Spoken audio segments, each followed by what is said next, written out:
नमस्कार, स्वागत है आप सभी का। मैं हूं आपके साथ रेशु त्यागी। प्रधानमंत्री नरेंद्र मोदी आश्वस्त हैं कि उन्हें लगातार तीसरा कार्यकाल मिलेगा। उन्होंने मोदी की गारंटी को अपने अभियान का मुख्य विषय बनाया है। इसमें युवाओं के विकास, महिलाओं के सशक्तिकरण, किसानों के कल्याण और हाशिए पर पड़े कमजोर लोगों के लिए गारंटी हैं, जिन्हें दशकों से नजरअंदाज किया गया है। ये सभी कल्याणकारी योजनाओं की संतृप्ति सुनिश्चित करने के सरकार के लक्ष्य के बारे में भी है। ये तीनों बीजेपी के लंबे समय से किए गए वादों का हिस्सा रहे हैं। बीजेपी इन्हें अपनी उपलब्धि के तौर पर पेश करेगी, दिखाएगी कि वो जो कहती है करके भी दिखाती है। उधर विपक्ष इन कदमों को देश को बांटने वाला और एकरूपता थोपने का प्रयास बता रहा है।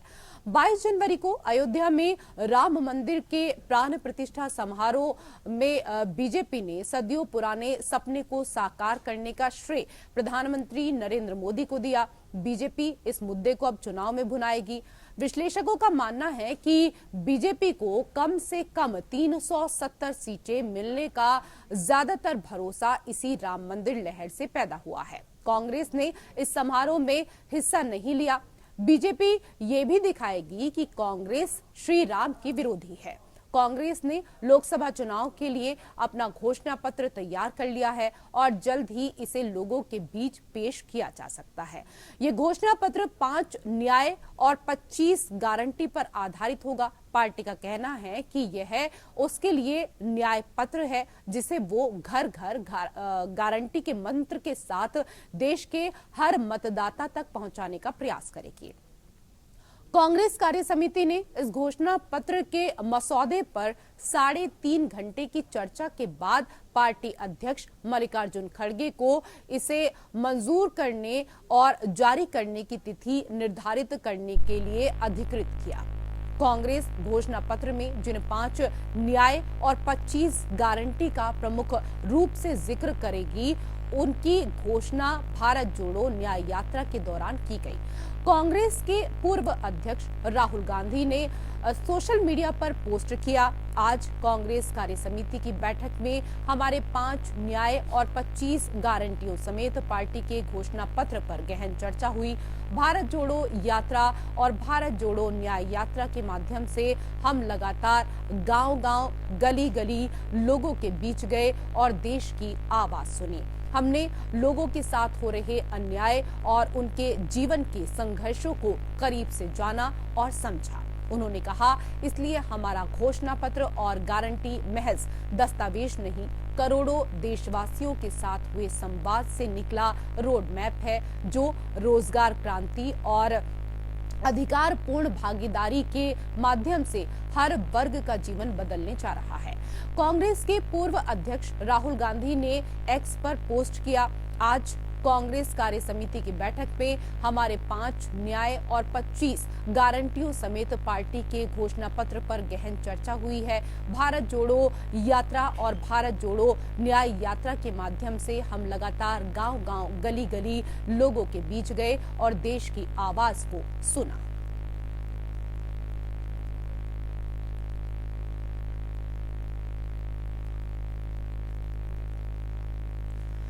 तो बात चाहे कांग्रेस की जाए या फिर बात बीजेपी की जाए, दोनों ही पार्टियां जनता से तमाम वादे कर रही है, लेकिन ये जो गारंटियों का दौर चल रहा है, इन गारंटियों को जनता कितना समझ पाती है और किसकी गारंटी पर जनता ज्यादा भरोसा करती है, इसके साथ ही तमाम मुद्दों को लेकर करेंगे हम चर्चा। 2 विशेष अतिथि पैनल में हमारे साथ जुड़ चुके हैं। सबसे पहले उनका परिचय आपके साथ करा देते हैं। हमारे साथ बीजेपी के नेता प्रदीप सिंह जी जुड़ चुके हैं। स्वागत है प्रदीप जी आपका। हमारे साथ कांग्रेस के प्रवक्ता संजीव तारनाथ जी भी जुड़ चुके हैं, आपका भी बहुत बहुत स्वागत संजीव जी। प्रदीप जी, आप लोग लगातार मोदी की गारंटी की बात कर रहे हैं और मोदी की गारंटियों ने किस तरीके से हिंदी पट्टी में जो विधानसभा चुनाव हुए थे, वो गारंटियां जीत में तब्दील हुई, ये तो हमने देखा, लेकिन लोकसभा चुनाव में भी मोदी की गारंटी के बीच आप जनता के पास जा रहे हैं, लेकिन कांग्रेस का साफ तौर पर कहना है कि प्रधानमंत्री ने जनता को बेवकूफ बनाने के अलावा कुछ नहीं किया। प्रधानमंत्री के कार्यकाल में सिर्फ बेरोजगारी बढ़ी है, इसके साथ ही लोगों के अंदर हीन भावना आई है, क्योंकि जो शिक्षित युवा हैं उनको नौकरियां नहीं मिल पा रही हैं। धन्यवाद ऋषि जी, काफी समय बाद आपके चैनल पे आपके साथ चर्चा कर रहे हैं जी। और चलिए, विषय आपने ऐसा चुना है तो मैं शुरुआत करता हूँ। हम सभी एनसीआर में रहते हैं, हालांकि मैं तो बनारस का हूँ लेकिन रहता है दिल्ली एनसीआर में। दिल्ली की 7 लोकसभा सीटें हैं और 7 लोकसभा सीट में अगर आप 14 के बाद के चुनाव को देखेंगे तो उसी जनता ने 3 कम 70 सीटें अरविंद केजरीवाल जी की पार्टी यानी आम आदमी पार्टी को दी थी, 3 सीटें हमारी थी। फिर जब अगला चुनाव हुआ तो उसमें 8 सीटें बढ़ी, बाकी 8 कम 70 सीटें अरविंद केजरीवाल की आम आदमी पार्टी को मिली थी। तो वो विधानसभा का चुनाव था और ये आने वाले लोकसभा का चुनाव। लोकसभा चुनाव में हमें 7 की 7 सीटें मिली थी, 14 में भी, और 7 की 7 सीटें मिली थी 19 में भी। ठीक है, बीते हाल कॉर्पोरेशन का जो चुनाव होता है, जो दिल्ली नगर निगम का चुनाव होता है, उसमें हमारे पास हमारा दबदबा था। इस बार आम आदमी पार्टी के पास चला गया और देखें क्या हाल हुआ। बहरहाल वो दूसरी चर्चा का विषय है। तो आपने जो है विधानसभाओं के चुनाव की बात की थी, जिसमें आपने बोला था कि मोदी की गारंटी का तो विधानसभाओं में असर दिखा। अब आते हैं लोकसभा की सीटों पे।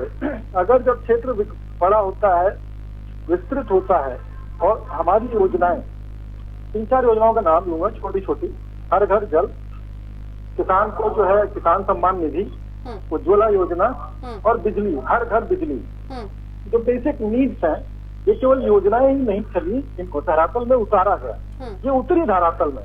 हमने बीते कई वर्षों में देखा कि किसी गांव में पहली बार बिजली चली। हमने देखा कि जो बहन जो है लकड़ी से भोजन पकाती थी, आज उसके पास गैस है। हालांकि बाकी लोग उससे अभी तुरंत बोलेंगे, छूटते बोलेंगे कि आपने गैस तो बड़ी महंगी कर दी है, ऐसे ऐसे कर दिया है। तो ठीक है, हम उसके लिए तैयार, हमारे पास है उसका जवाब। अब आप देखते हैं कि जो हमारी गारंटी है, हमने क्या है कि देखिए, राजनीति में कैंपेनिंग के जो बोल होते हैं या जो कैंपेनिंग की जो स्टार्ट होती है, इनिशियली शुरुआत होती है, वो बड़ी महत्वपूर्ण होती है। अब देखिए, हम क्या माने जाते हैं, भारतीय जनता पार्टी हिंदूवादी सनातनी पार्टी मानी जाती है, कार्डर बेस्ड पार्टी है। हमारे यहाँ कोई परिवारवाद की उस तरह से नहीं है कि एक एक घर में सारे जो है अध्यक्ष बने जा रहे हैं, उनका ही मोनोपोली है, वही जो बोलेंगे वही होगा, उसके अलावा कुछ नहीं होगा, ऐसा कुछ हमारी पार्टी में नहीं। ठीक है, आप कह रहे हैं कि आपकी पार्टी जो है वो परिवारवादी पार्टी नहीं है, लेकिन आप तो विपक्ष का कुनबा ही तोड़ने की कोशिश कर रहे हैं ना, विपक्ष का परिवार तोड़कर अपनी पार्टियों में शामिल कर रहे हैं। ये प्रश्न अपेक्षित था ऋषु जी, मुझे ये प्रश्न अपेक्षित था, मुझे पता था कि ये प्रश्न जरूर आएगा। मैं उसका उत्तर दे देता हूँ, पहले थोड़ा सा कंप्लीट कर लूँ। देखिए, क्या होता है कि कोई भी राजनीतिक कार्यकर्ता या कोई भी राजनीतिक व्यक्ति, वो उसका पहला लक्ष्य होता है समाज की सेवा करना और देश की प्रगति में उसका, चाहे वो किसी विचारधारा का हो, चाहे वो समाजवादी पार्टी का हो, बहन जी की पार्टी का हो, कांग्रेस का हो, आम आदमी पार्टी का हो, जब वो अपने सार्वजनिक जीवन में आता है तो उसके कहीं न कहीं एक major part of thought process में रहता है कि हम देश की सेवा करें, हम राष्ट्र की सेवा करें, हम अपने कंट्रीब्यूशन से, हम जो प्रगति में जो हम दे सकते हैं, कंट्रीब्यूशन कर सकते हैं, वो हम करें।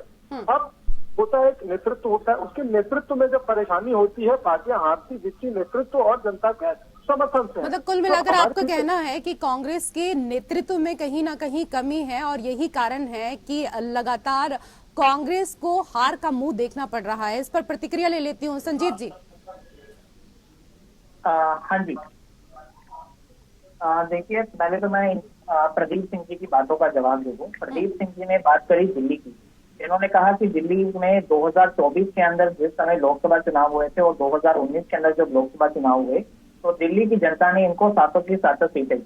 मैं इनकी बातें मानता हूं, क्योंकि उस समय मोदी जी का नारा ये हुआ करता था और भारतीय जनता पार्टी का मोदी ये हुआ करता था कि बहुत हुई महंगाई की मार, अब की बार मोदी सरकार, बहुत हुई महंगाई की मार, अब की बार मोदी सरकार। तो हम उन आंकड़ों पे ही एक बार चला जाए कि किस तरीके से 2014 के बाद जो आंकड़े हैं वो क्या कहते हैं। 2014 से लेकर के 2004 से लेकर के 2014 के आंकड़े यूपीए सरकार के और 2014 से लेकर के 2024 तक एनडीए सरकार के आंकड़ों पे बात कर रहे थे। जीडीपी ग्रोथ रेट जो कि यूपीए सरकार के समय 2004 से लेकर के 14 तक 7.5% हुआ करता था, आज के समय में वो 5.5% रह गया है। अनएम्प्लॉयमेंट रेट, बेरोजगारी दर जो है वो यूपीए सरकार के समय 2.5% से भी कम हुआ करती थी और आज के समय में 6.5% तक पहुंच गई है। सेंट्रल गवर्नमेंट एम्प्लॉइज जो हुआ करते थे यूपीए सरकार के समय, वो 33.5 लाख हुआ करते थे, जो कि आज के समय में 31 लाख रह गए।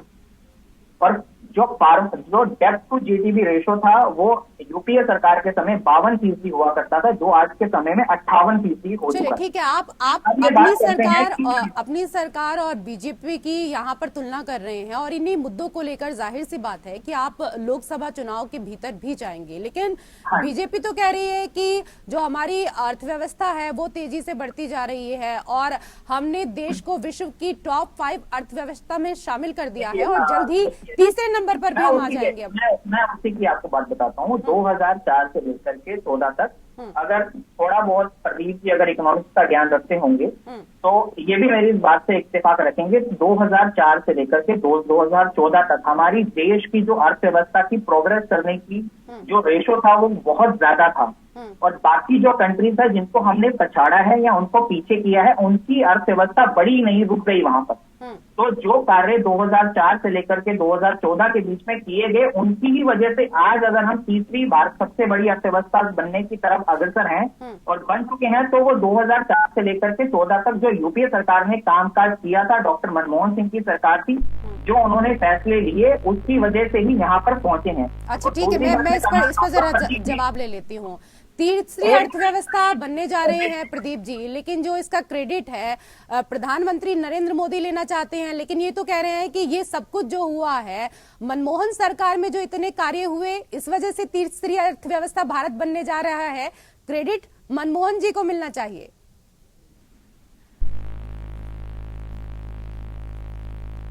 सर अनम्यूट कीजिए, आपकी आवाज नहीं आ रही है।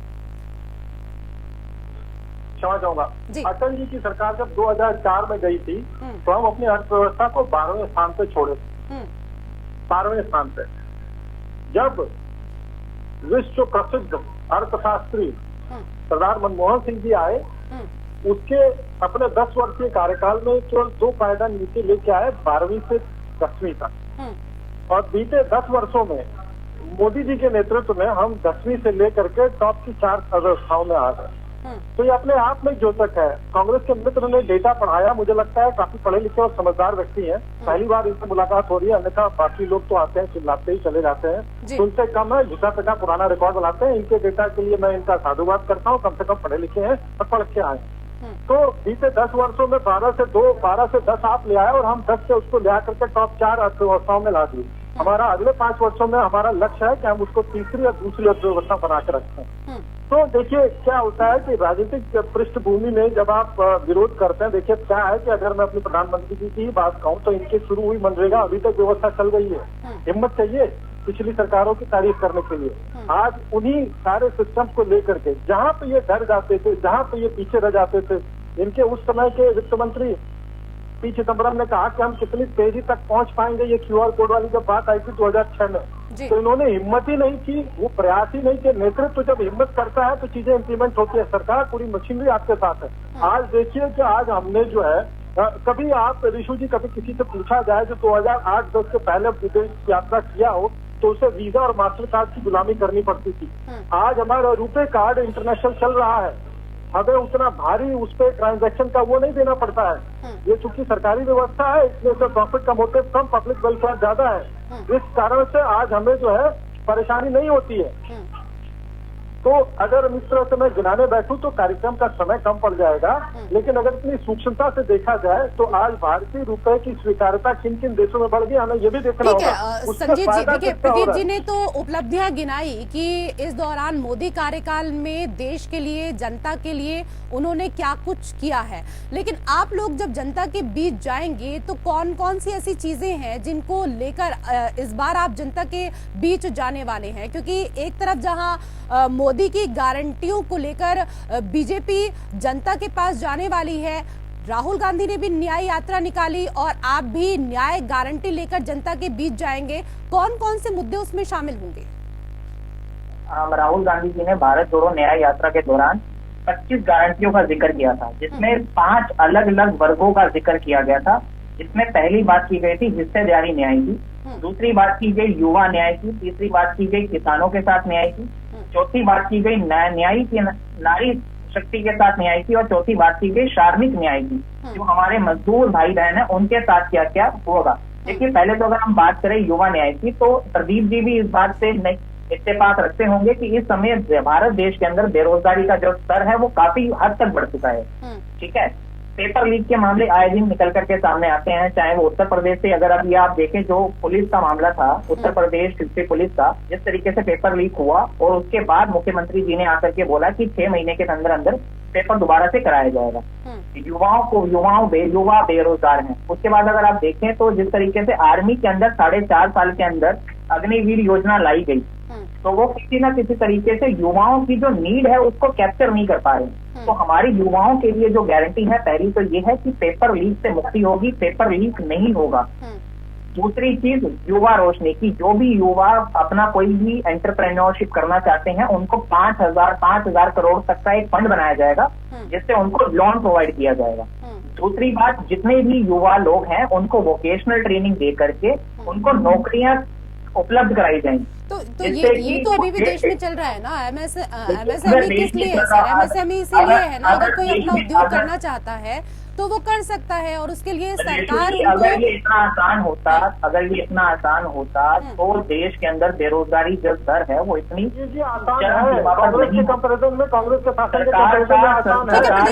में लगातार हमारे साथ चर्चा के लिए जुड़े हुए हैं। प्रदीप सिंह जी, जिस बात का जिक्र ब्रेक से पहले संजीव जी कर रहे थे, उस बात का तो आप जवाब दीजिएगा ही। इसके साथ ही कांग्रेस कह रही है कि मोदी सरकार का जो कार्यकाल है वो अमृत काल नहीं बल्कि अन्याय काल है, आपने संवैधानिक संस्थाओं पर भी कब्जा कर लिया। अब विपक्ष में 10 वर्षों से है, 75 साल में जिसने 55 वर्षों तक शासन किया हो, एक छत्र साम्राज्य रहा हो। देखिए क्या होता है ना, एटॉमिक हैबिट्स होती हैं विशु जी, आदतें बड़ी महत्वपूर्ण होती है हमारे जीवन में और हमारी विचारधारा को शेप करने में। अब कांग्रेस की जो आदत रही है वो 55 वर्षों के शासन में इतनी निरंकुश हो गई है कि उनको जो है लोकतंत्र की बात तो जरूर करते हैं, लेकिन लोकतांत्रिक व्यवस्था तो उनका भरोसा उठ गया है। तो 75 सालों में से 55 हटा दीजिए, 20 साल हुए, जिसमें से 10 साल मोदी जी की सरकार और 6 साल अटल जी की सरकार, और 4 साल ये जो मिश्रित अर्थव्यवस्था या गठबंधन की जो सरकारें चली उसको कर लें, तो आप पाएंगे कि इनको तकलीफ होना, इनको रुदल होना, ये स्वाभाविक सी बात है। अब भाई शासन में आप रहे, आपने किस प्रकार से एलिटिज्म का विकास किया, किस प्रकार से आपने जो है अपनी आदतों और देश की आदतों को विकसित किया, क्योंकि आप शासन में थे ना। जो कैप्टन होता है सारा, उसको ट्रॉफी भी उसको मिलती है तो क्रिटिसिज्म भी उसको मिलती है। तो कांग्रेस के जो बंधु हैं, जो कांग्रेस का इकोसिस्टम है, अब जब उसके जो है सुपड़े साफ हो गए, उसके तार बाहर आ गए, तो निश्चित तौर पे इनको न्याय की बातें भी अन्याय लगेंगी। और ऊपर से आप विपक्ष में बैठे हैं, किसी जमाने में 400 सीट से ऊपर रही, आज 40 सीट के नीचे है, तो क्या मनस्थिति होगी, किस तरह से सिस्टम काम करेगा। तो अन्याय इनको दिखना, देश की जनता जो सर्वोपरि है, जो जनता जनार्दन है, जो देश तुल्य जनता है, वो इस बात को समझ रही है। देखिए हमारे देश में क्या है, लोकतांत्रिक व्यवस्था है, पर लोग मूर्ख नहीं है, लोकतंत्र को अच्छी तरह से समझते हैं और अपने अधिकारों को अच्छी तरह से समझते हैं। कोई हल्ला हुआली कर करके नहीं आता है कि नहीं हम तो ये करेंगे, ये करेंगे। आप कह रहे हैं कि प्रधानमंत्री अन्याय कर रहे हैं और ये अमृत काल नहीं है बल्कि अन्याय काल है, लेकिन जनता के ऊपर तो आपको भरोसा है ना, जनता के ऊपर तो विश्वास है कि वो आपके साथ न्याय करेगी। तो जनता के बीच आप पहुंच रहे हैं, इस दौरान अपनी उपलब्धियों को भी बताइए कि आखिरकार आपने अपने कार्यकाल में क्या किया। सिर्फ बीजेपी की कमियां गिनवाने से तो कार्य नहीं चलेगा सर।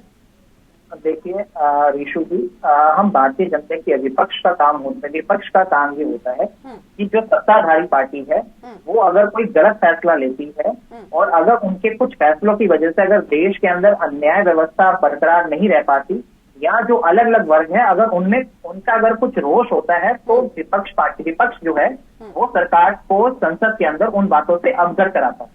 तो विपक्ष अपना काम बखूबी कर रहा है। दूसरी चीज, इन्होंने बोला कि देश के अंदर अन्याय ही न्याय है, तो इनको अभी देखा जाए, थोड़े समय पहले हमने बहुत सारे टीवी चैनलों पे देखा जिस तरीके से चंडीगढ़ मेयर इलेक्शन के अंदर धांधली की गई। उसके बाद सुप्रीम कोर्ट ने उस पूरी की पूरी इलेक्शन प्रक्रिया को सेट असाइड किया और उसके बाद दोबारा से इलेक्शन में मेयर की नियुक्ति की गई।